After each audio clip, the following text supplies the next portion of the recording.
hoje é o advogado Paulo Henrique Pinheiro, que vai abordar as repercussões trabalhistas da SAF. Seja bem-vindo, muito bom ter aqui você de novo no Hora Extra. Eu que agradeço, Fabiola, é uma satisfação muito grande. Estamos aí para poder responder e participar desse excelente programa. Com certeza. Paulo, a Sociedade Anônima de Futebol SAF permite que clubes se transformem em empresas. É uma mudança radical e positiva para o futebol brasileiro? É o fim do velho modelo associativo? Fabiola, o próprio relator desse projeto de lei, o senador Carlos Portinho, ele tratou como marco legal do futebol brasileiro, como se fosse uma nova era. De fato, ela traz algumas diferenças em relação à Lei Pelé, que já permitia que os clubes convertessem o modelo associativo para alguma outra espécie de sociedade empresária, dentre aquelas previstas no Código Civil. Porém, essa traz algumas benesses diferentes, principalmente acerca do regime tributário. Então, o objetivo é que ela traga, sim, uma dinamicidade diferente ao futebol brasileiro. Se vai ser ou não o fim do modelo associativo, só o tempo para que possamos analisar. Porque também podemos ter SAF mal gerida. E SAF mal gerida poderá gerar o quê? A falência também daquele novo modelo que foi criado. Então temos que esperar um pouco para saber se de fato será ou não o fim do associativismo no futebol. Paulo, a SAF responde pelas dívidas trabalhistas do clube. Como é que se dá o pagamento de credores nesse modelo? Não, a SAF ela não responde pelas dívidas trabalhistas anteriores e nem posteriores à sua constituição. É importante dizer que a SAF é apenas a cisão do departamento de futebol de um clube, tanto da modalidade masculina quanto feminina. O clube associativo, ele continua existindo, certo? Então, aqueles trabalhadores que não fazem parte do departamento de futebol, que é o caso de atletas, comissão técnica e os demais profissionais vinculados, eles permanecem empregados da associação. E aquelas dívidas que até então já existiam, elas ficam para a associação. O que acompanha são apenas os contratos de trabalho relativo à parte do futebol. Entendi. E a proteção concedida ao patrimônio da SAF, ela então é absoluta ou não? Não, ela não é absoluta. Até porque, sendo uma sociedade empresária, ela também responde pelo risco da sua atividade econômica. Então, evidentemente, se houver algum tipo de infração à lei, a SAF poderá ser autuada, responderá pelas dívidas trabalhistas e se houver também algum ato de má gestão, de gestão temerária dos seus dirigentes, eles também poderão responder solidária e ilimitadamente. Agora, Fabiola, interessante sobre os débitos anteriores, a SAF ela tem uma obrigação de fazer um repasse para a associação, quitar aquelas dívidas. Caso a associação queira fazer um regime centralizado de execução, em que a SAF tem que repassar 20% das receitas correntes mensais e 50% dos dividendos para essa quitação. De certa forma, então, pode-se dizer que esse novo modelo se preocupa também em sanar as dívidas, inclusive trabalhistas. É essencial. Tanto é que a lei ela foi muito pontual neste aspecto, que se os dirigentes da SAF eles descumprirem essa obrigação legal desse repasse, eles vão responder solidariamente com esse ato. Muito bom. Paulo Henrique, como fica o pagamento dos passivos anteriores à constituição da SAF nas situações em que envolvam a continuidade da prestação de serviços de profissionais? Bom, todos esses profissionais relativos ao futebol, os contratos de trabalho dos atletas, por exemplo, eles serão migrados para a SAF e a SAF vai ser responsável pelo pagamento de todos eles. Assim ocorre com os membros da comissão técnica e os demais profissionais, como, por exemplo, médicos, fisioterapeutas, fisiologistas, enfim. Tudo que for relacionado ao futebol que migrou da associação para a SAF, a responsabilidade é dela.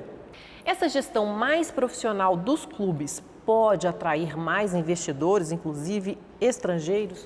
Esse é o objetivo principal da lei, dar transparência, trazer um modelo diferenciado de governança, compliance, para que atraia, sim, o dinheiro do investidor nacional e principalmente do internacional, para que o futebol brasileiro ele possa voltar a ter condições de concorrer em pé de igualdade com o futebol europeu. Então é necessário qualquer um de nós, que queiramos fazer um determinado investimento, Nós queremos ter o quê? Uma credibilidade, confiança onde nós estamos colocando o dinheiro. O objetivo da SAF é esse, trazer uma credibilidade ao mercado do futebol. E esse sistema já funciona bem nos times europeus? Funcionam. Alguns clubes europeus têm modelo de sociedade anônima. Por exemplo, em Portugal tem as SADs, que são as sociedades anônimas desportivas, similares ao que ocorrem aqui no Brasil e outros países da Europa também. E temos em alguns países também da Europa ainda o modelo associativo, como por exemplo na Espanha. Então o que vai diferenciar muito são os aspectos mesmo da gestão. Paulo, os clubes goianos já têm SAF constituída e registrada, não? Interessante pergunta, Fabiola. Aqui nós temos um clube novo que já foi criado sobre o formato da SAF, que é o Centro-Oeste, que é um clube do município de Senador Canedo. Agora, os grandes clubes aqui do nosso estado, por exemplo, o Atlético, já tem toda uma preparação voltada já para a SAF e está aberto para ouvir proposta dos investidores. O Vila Nova também já está se preparando para isso e o próprio Goiás, com entrevistas que nós já ouvimos da sua presidência executiva, já está fazendo uma alteração do seu estatuto visando esse objetivo de constituir uma SAF. Certo. E no Brasil, de forma geral, já tem como se fazer um balanço desde da criação dessa nova lei? Olha, um balanço geral de reflexos positivos ou negativos, eu penso que ainda é muito recente, porque a lei ainda é do mês de agosto. Porém, um dado é interessante. Por exemplo, para o Campeonato Brasileiro de 2023 da Série A, nós já teremos 25% dos clubes que já são SAF. Isso é um indicativo. Botafogo, o Bahia, que acabou de ser vendido para o Manchester City, temos também o Vasco, Cruzeiro, Botafogo, enfim, que já estão nesse formato de SAF. No caso do Cruzeiro e do Vasco, estavam com algumas dívidas, algumas pendências também a nível da FIFA, teve que fazer uma negociação um pouco mais acelerada. No caso do Botafogo, recebeu o investimento do John Textor, que também possui clubes em outros países, e já começa a trazer investimentos diferentes, principalmente na área relacionada ao futebol. Muito bom.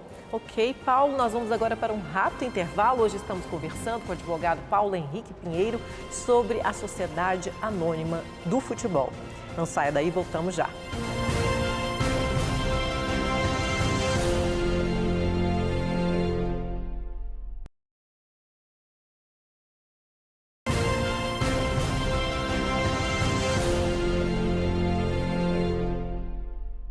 Hora Extra está de volta. Hoje estamos conversando com o advogado Paulo Henrique Pinheiro sobre a SAF, Sociedade Anônima do Futebol, que veio para regular os clubes profissionais.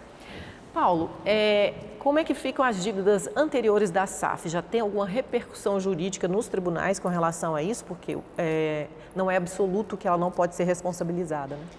Fabiola, tem sim. Já há algumas decisões de juízes de primeira instância em alguns tribunais regionais das localidades onde os clubes foram constituídos em SAF, que reconhece a responsabilidade solidária da SAF. Alguns reconheceram grupo econômico e outros magistrados reconheceram sucessão trabalhista. Sim. É claro, no caso desses clubes, um foi o Curitiba, o outro foi o Cruzeiro, houveram recursos para a segunda instância que ainda estão pendentes de julgamento. Mas não há dúvidas de que essa matéria, com toda certeza, chegará ao TST para poder balizar essa questão. Ou seja, há uma previsão expressa da lei que veda essa responsabilidade. Porém, isso vai ser analisado de acordo com o artigo 2º da CLT, questão de análise de grupo econômico, de eventual sucessão trabalhista também, do artigo 10 e 448, enfim, é o TST que dará a voz final sobre isso. Um balanço positivo lá na frente, você acredita que as ações trabalhistas devam diminuir caso os clubes realmente implantem a SAF em suas gestões? Eu não tenho dúvidas, até porque ela deixa o modelo associativo e passa para o modelo de sociedade empresarial, onde eventual descumprimento, não pagamento do crédito trabalhista numa eventual ação, vai gerar uma desconsideração de personalidade jurídica, vai atingir o patrimônio pessoal dos dirigentes. E nós sabemos que no modelo associativo, essa desconsideração da personalidade jurídica pela própria Lei Pelé, ela só ocorre se tiver uma demonstração inequívoca de que o dirigente praticou algum ato em fraude, com má gestão, o que é dificílimo. Portanto, é muito importante que a SAF se atente a esse fato, os seus dirigentes, e eu acredito sim que haverá uma melhoria nessas relações de trabalho no esporte. O repasse mensal que a lei prevê para quitação de dívidas, essa fonte de renda vem de onde? Vem da SAF, porque a SAF ela vai passar a gerir toda a receita relacionada ao futebol, tanto na modalidade masculino quanto feminino, e a associação, nessa dívida que já existe, ela vai fazer o seu regime centralizado de execução, ou pode optar também a fazer uma recuperação extrajudicial ou judicial. Aí a SAF tem que mensalmente repassar 20% das suas receitas correntes mensais e também 50% dos dividendos para essa quitação. O maior impasse para a profissionalização, definitiva dos clubes brasileiros passa por esse saneamento de contas? Eu não tenho dúvidas disso. Eu vejo que é importante, essencial que o dirigente entenda que o futebol ele não ocorre apenas dentro das 4 linhas. Ele inicia primeiramente fora das 4 linhas, com contratações adequadas, contratos feitos de forma correta e o cumprimento dos direitos básicos do trabalhador, porque o atleta profissional, embora ele tenha um regramento específico, ele é um trabalhador, ele tem os seus direitos sociais básicos garantidos e deve ser respeitado. Com certeza. Paulo, a lei das SAFs inova ao apontar caminhos para a gestão profissional de práticas de governança e compliance. E também tem previsão de um lado social. O que ela prevê nesse sentido? Olha, ela prevê uma obrigatoriedade da SAF de fazer um programa de desenvolvimento educacional e social, conhecido como PDE, junto às instituições de ensino públicas, em que essa SAF ela vai ter obrigatoriedade, por exemplo, através do investimento no futebol e com a educação também da entidade educacional pública, em construir, por exemplo, escolinhas, fazer reforma dos campos de futebol, fazer alojamento, fornecer alimentação, ou seja, o futebol, na sua modalidade de formação ou mesmo de participação ou até mesmo educacional, ela tem esse viés e a SAF ela tem essa obrigatoriedade, não é uma faculdade. A lei traz como uma obrigação a fazer essas espécies de programa para o fomento do futebol para as instituições públicas de ensino. E pode fomentar também a criação de novos talentos, para Sem a prática sombra do de esporte. dúvidas, é o que nós precisamos, atualmente, dar oportunidade para que os jovens tenham acesso ao esporte enquanto direito fundamental de qualquer cidadão e quem sabe ele possa se tornar um atleta de alto rendimento. A lei de incentivo ao esporte previa esse incentivo para associações. A SAF também, então, agora está incluída nisso? É uma mudança, quer dizer, uma inclusão interessante que a lei trouxe, ou seja, uma sociedade empresária do futebol que pode apresentar projetos para a lei de incentivo e, caso seja aprovada, receber os benefícios para que possa investir naquele determinado projeto. A lei de incentivo ao esporte seria o quê? Você apresenta um projeto para o antigo Ministério do Esporte, atual Secretaria, onde 1% da pessoa jurídica tributada pelo lucro real pode contribuir ou a pessoa física com 6% do seu imposto de renda, naquele projeto que foi aprovado. Na SAF também é permitido. E nós já tivemos o primeiro caso. O Cuiabá, que é um clube que disputa a Série A do Campeonato Brasileiro, que atualmente é SAF, foi o primeiro clube do Brasil em formato SAF já a obter essa aprovação e poder captar dentro do mercado. Muito interessante. E no primeiro bloco você comentou sobre a questão tributária, uma nova questão tributária trazida pela SAF. O que seria?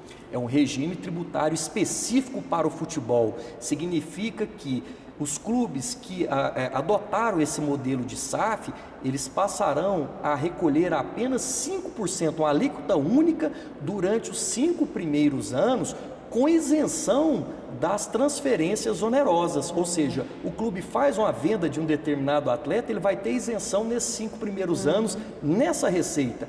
Após os 5 primeiros anos, essa alíquota ela vai ser reduzida de 5% para 4% e passa a ser tributado também sobre essa receita. Não há dúvidas de que a lei, e é interessante isso, Fabíola, que de início havia o veto da Presidência da República. Então seria uma lei que ia nascer morta, mas o Congresso revogou esse veto do presidente e ela passa a ser atrativa justamente por esse benefício tributário. Sim, com certeza. Paulo, muito obrigada pela entrevista aqui, pelos importantes esclarecimentos sobre essa nova lei. Eu que agradeço e fico sempre à disposição. Ok, Paulo. Hora Extra fica por aqui. Hoje conversamos com o advogado Paulo Henrique Pinheiro sobre a nova lei SAF, Sociedade Anônima do Futebol, e suas repercussões jurídicas e trabalhistas. Esta entrevista você também pode assistir pelo canal do TRT no YouTube. E também não deixe de acompanhar mais notícias da Justiça do Trabalho pelas redes sociais, pelo portal. Muito obrigada por sua atenção e até a próxima semana.